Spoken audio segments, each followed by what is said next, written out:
Savol. Assalomu alaykum ustoz. Yevropa yoki boshqa g'arb davlatlarida yashayotgan Uyg'ur qarindoshlarimiz Turkiyadagi ehtiyoj bor qarindoshlarimiz uchun bizning nomimizga qurbonlik olib shularga tarqatib bersanglar deb 300-400 dollar atrofida pul avatadigan ishlar bo'ldi. Hozirgi sharoitda u pulga kichik yoki urug' ojiz qo'ylar aran keladi ekan. Biz ehtiyojlilarga 300 dollarni berib, buningga o'zingiz azroq pul qo'shib qurbonlik qilib oling yoki bu pulga azroq pul qo'shalsalar, men yaxshiroq qo'yni olib qurbonlik olib beray deb azroq pul qo'shalsa, yaxshiroq qo'yni olib bersak bo'lamdi yoki shu avatgan pulga qanday qo'y kelsa, shuni qurbonlik qilib bersak afzalmi?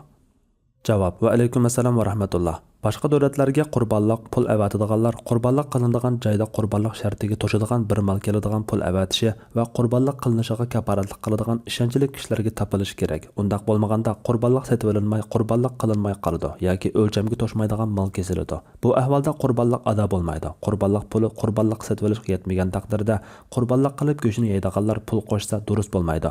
Chunki bu go'sht sotib olishdek bir ish bo'ladi. Qurbonlik egisimi bu ishdan kirim qilgandek bo'ladi. Mabodo uchinchi bir taraf hadiya sifatida yordam pul qo'shsa va buningga qurbonlik egisi rozi bo'lsa joiz bo'ladi. Shunga qurbonlik ishida astoydil bo'lib, yetarli pul avatish lozim. Chunki bu yerdagi masala qaysini qilsa bo'ladigan, ammo biri yana biridan afzal degandek masala emas, balki ado bo'lish bo'lmaslik masalasidir. Alloh eng to'g'risini bilguchidir. Fatvoda Doktor Abdul Aziz rahmatulloh.